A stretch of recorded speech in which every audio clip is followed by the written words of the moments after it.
Hello students, बेटा इस chapter की रीडिंग कराती हूँ। ध्यान से रीड करिए और वर्ड मीनिंग भी देखते जाइए। मैं अंडरलाइन करूँगी, आप भी अंडरलाइन करते जाइए और वर्ड मीनिंग नोट करते जाइए साथ के साथ। और अगर रह जाएंगे तो बाद में भी PDF फाइल बना के आपको भेज देती हूँ। ओके, चलिए रीडिंग करते हैं। बाल गोविंद भगत मझोले कद के गोरे चिट्टे आदमी थे। मझोले कद के यानी न ज़्यादा हाइट वाले और न बहुत कम हाइट वाले। गोरे चिट्टे मीन्स स्वस्थ और सुंदर। गोरा रंग था मीन्स गोरे चिट्टे का मतलब गोरा रंग था। 60 से ऊपर के ही होंगे, अर्थात उनकी अवस्था, उनकी जो उम्र थी वो 60 से ऊपर की थी। बाल पक गए थे। पकने का मतलब बाल सफ़ेद हो गए थे। पक जाना मीन्स सफ़ेद हो जाना। लंबी दाढ़ी या जटाजू तो नहीं रखते थे। कहने का तात्पर्य है कि उनकी ना तो दाढ़ी थी बहुत बड़ी हुई और न जटाजू, जो सिर पर सन्यासी लोग जैसे जटाएं बढ़ा लेते हैं, अपने सिर को ऊपर जूड़ा सा लगा लेते हैं, वो नहीं था उनके। यानी ऐसी वेशभूषा नहीं थी उनकी। ना तो लंबी दाढ़ी थी और ना ही जटाजू, सिर पर जटाजू बंधे हुए थे। किंतु हमेशा उनका चेहरा सफ़ेद बालों से ही जगमग किए रहता था। कहने का तात्पर्य है कि उनका जो चेहरा था वो सफ़ेद बालों से जगमग किए रहता था। यानी उनके चेहरे पर एक तेज था, एक विशेष तेज था, जगमग किए रहता था। यानी सफ़ेद बाल उनकी सुंदरता को और बढ़ाते थे। वैसे भी उनके मुख पर तेज रहता था। कपड़े बिल्कुल कम पहनते थे। अब कपड़े बिल्कुल कम पहनते थे। कौन से कपड़े पहनते थे? कमर में एक लंगोटी मात्र और सिर में कबीर पंथियों की सी कनपटी टोपी। जैसे आपने कबीर के में देखा होगा, कबीर वाले चैप्टर में, कि कनपटी जो टोपी लगाती हैं सिर पर, केवल सिर के ऊपर रहती है, कानों तक नहीं आती है, ऊपर ही रहती है सिर के, तो वो होते कनपटी टोपी। क्या क्या पहनते थे? एक लंगोटी पहनते थे और सिर पर कबीर पंथियों जैसी एक कनपटी टोपी लगाते थे। जब जाड़ा आता तो एक काली कमली ऊपर से ओढ़ लेते थे। काली कमली मीन्स कंबल। जब ठंड पड़ती थी, जनवरी फरवरी दिसंबर जनवरी की जो ठंड होती थी, बहुत तेज ठंड होती थी, तब केवल वो एक कंबल ओढ़ लेती थी। मस्तक पर हमेशा चमकता हुआ रामानंदी चंदन, जो नाक के एक छोर से ही औरतों के टीके की तरह शुरू होता था। अब क्या बताया लेखक ने? मस्तक पर यानी ललाट में, मस्तक ललाट माथा, चमकता हुआ रामानंदी चंदन यानी चंदन का टीका लगाते थे, जो कैसा होता था? नाक के छोर से, यानी नाक के ऊपर से, और औरतों की टीके की तरह से, जो लंबा टीका होता है, औरतें बहुत सी लंबी वाली बिंदी लगाती है, उसी टीके की तरह उनका लंबा टीका होता था। गले में तुलसी की जड़ों की एक बेडौल माला बांधी रहती थी। तुलसी की जो माला होती है, तुलसी की जड़ों से जो मोतियों की माला बनाई जाती है, वो एक माला पहनते थे। बेडौल माला बांधे रहते थे, यानी कि उनकी माला पहनने का तरीका अलग था। वो अस्त व्यस्त माला रहती थी। ऐसे नहीं जैसे बहुत से लोग बहुत अच्छे से ढंग से संभाल के माला पहनते हैं, तो ऐसा नहीं था। वो अस्त व्यस्त उनकी माला रहती थी।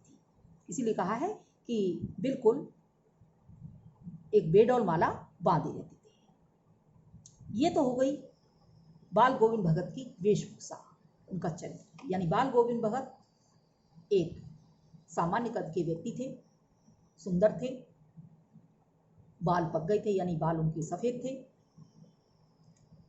वो चेहरे से या जटाजूट बांधे या लंबी दाढ़ी बनाकर सन्यासी की तरह नहीं रहते थे, लेकिन उनका चेहरा चमकता रहता था, यानी उनके चेहरे पर तेज होता था। कपड़े वो बिल्कुल कम पहनते थे, एक लंगोटी पहनते थे और सिर पर एक कबीरपंथी जैसी टोपी पहनते थे। जब ठंड अधिक होती थी तो एक कंबल ओढ़ लेते थे। वो मस्तक पर चंदन का तिलक लगाते थे, जो औरतों की टीकी की तरह से नाक के ऊपर से उनका तिलक शुरू होता था, और गले में तुलसी के जड़ों की मोतियों की एक माला पहनते थे। आगे बच्चों, ऊपर की तस्वीर से यह नहीं माना जाए कि बाल गोविंद भगत साधु थे। नहीं, बिल्कुल गृहस्थ। गृहस्थ यानी जिसका परिवार होता है, बाल बच्चे होते हैं, उसे बोलते हैं गृहस्थ। उनकी गृहिणी की तो मुझे याद नहीं। गृहिणी यानी उनकी पत्नी। उनके बेटे और पतोहू को तो मैंने देखा था। लेखक बता रहा है कि उनके बेटे को और बेटे की बहू को, यानी पतोहू पुत्र की बहू को देखा था। थोड़ी खेती बाड़ी भी थी, एक अच्छा साफ सुथरा मकान भी था। बाल गोविंद क्या था? यानी जो तस्वीर इधर दे रखी है उसमें बाल गोविंद भगत की ये तस्वीर दे रखी है, ये बाल गोविंद भगत की। तो इसमें लेखक बता रहा है कि बाल गोविंद भगत को साधु नहीं मान सकते हैं। क्यों नहीं मान सकते? क्योंकि वो साधु की तरह से उनकी वेशभूषा नहीं थी, केवल टोपी लगाते थे, सर्दियों में कंबल ओढ़ते थे और लंगोटी पहनते थे। और वैसे कार्य में घर बार गृहस्थी सब कुछ था। गृहस्थी में कौन था? उनका एक बेटा था और बेटे की बहू थी, थोड़ी सी जमीन थी और एक साफ सुंदर मकान था, अर्थात सफाई फैलते, स्वच्छता थी उनके अंदर। आगे चलते हैं बच्चों। किंतु खेतीबाड़ी करते, परिवार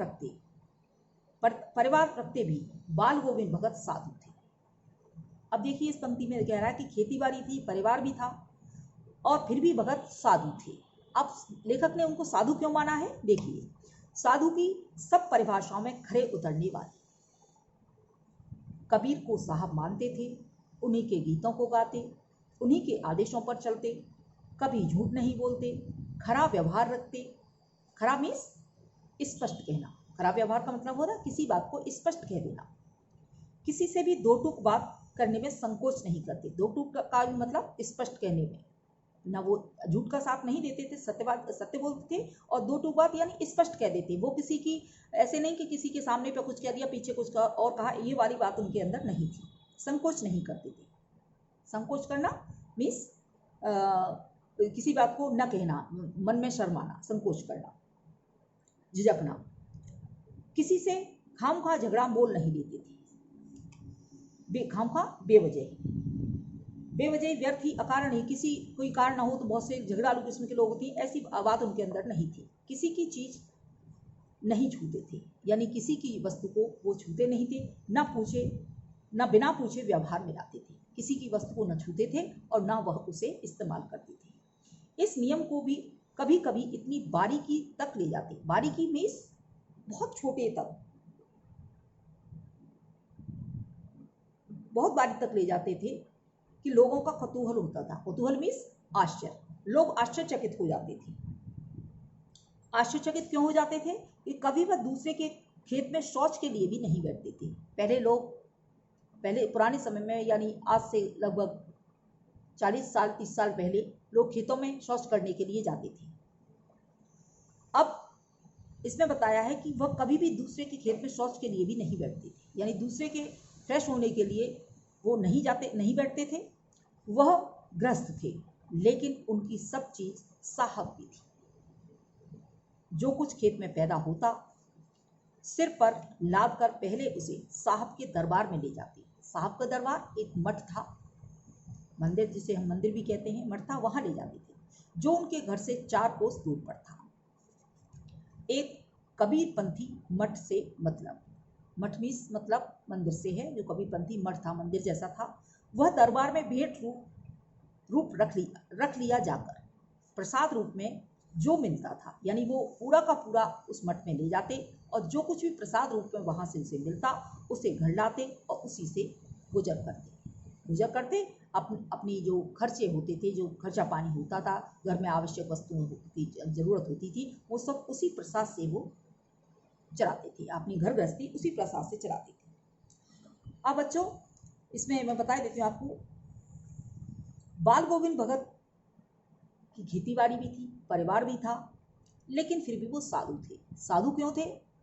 क्योंकि वो कभी झूठ नहीं बोलते थे और सबसे स्पष्ट बोलते थे। कोई भी बात होती थी वो स्पष्ट कह देती थी और इतने स्पष्टवादी थे, इतने सत्यवादी थे कि वो किसी के खेत में शौच के लिए भी नहीं बैठते थे। ये उदाहरण दिया गया है कि किसी के खेत में शौच के लिए भी नहीं बैठते थे, किसी की वस्तु बिना पूछे नहीं छूते थे।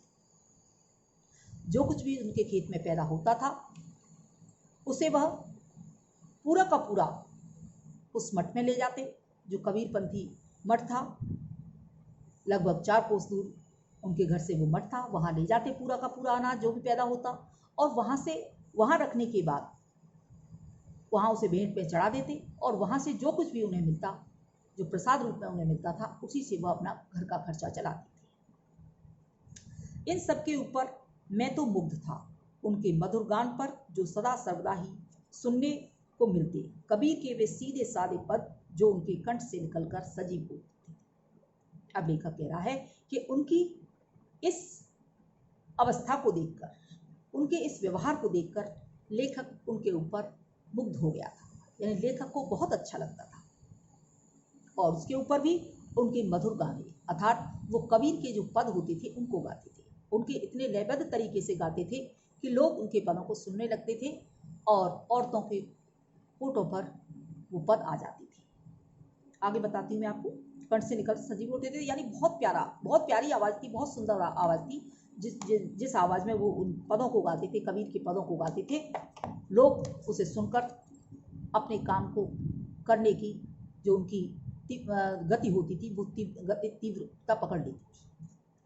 आषाढ़ की रिमझिम है, अब इसी में आगे हैं इसी से संबंधित। आषाढ़ की रिमझिम यानी बरसात का मौसम है। समूचा गांव खेतों में उतर पड़ा है।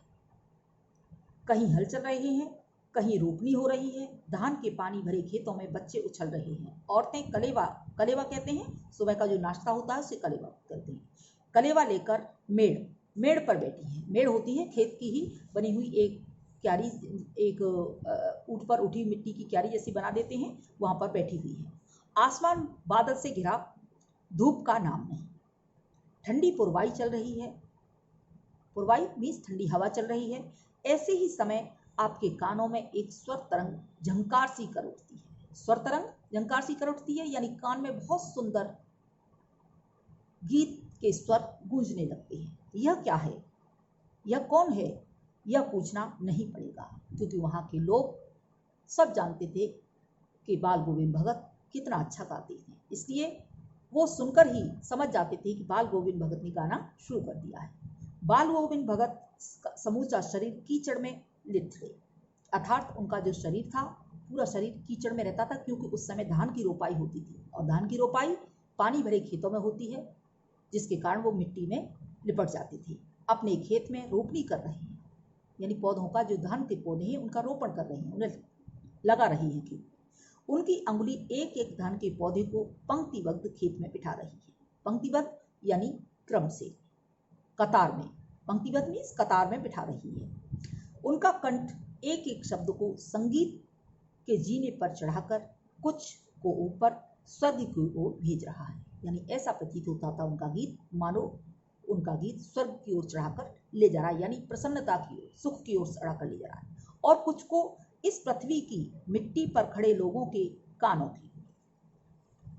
बच्चे खेलते हुए झूम उठते हैं, यानी उनके गीत को सुनकर बच्चे खेलते हुए झूम उठते हैं। मेड़ पर खड़ी औरतों के ओंठ कांप उठते हैं, यानी वो औरतें ओंठ कांप उठते हैं, उनके गीतों को वो औरतें भी गुनगुनाने लगती हैं। वे गुनगुनाने लगती हैं। हलवाहों के पैर ताल से उठने लगते हैं, यानी जो हल चलाने वाले किसान थे वो बड़ी ही तीव्रता से अपने हलों को बहुत मस्त होकर हलों को चलाने लगती हैं। रोपनी करने वालों की उंगलियां एक अजीब क्रम से चलने लगती हैं, यानी जो धान की रोपाई कर रहे होते हैं, जो धान की रोपनी करते हैं, उनकी उंगलियां बहुत ही सुंदरता से लयबद्ध तरीके से धान की रोपनी करने लगती हैं। बाल गोविंद भगत का यह संगीत है या जादू? लेखक कह रहा है कि बाल गोविंद भगत का यह संगीत नहीं है, यह जादू है। अब इसी पंक्ति को मैं बता रही हूँ आपको। बच्चों, बरसात का मौसम होता था, यानी आषाढ़ का जैसे रिमझिम महीना था, आषाढ़ सावन का महीना बरसात का मौसम है। कहीं खेतों में हल चल रहे हैं, क्योंकि इस बरसात के मौसम में धान की रोपनी होती है।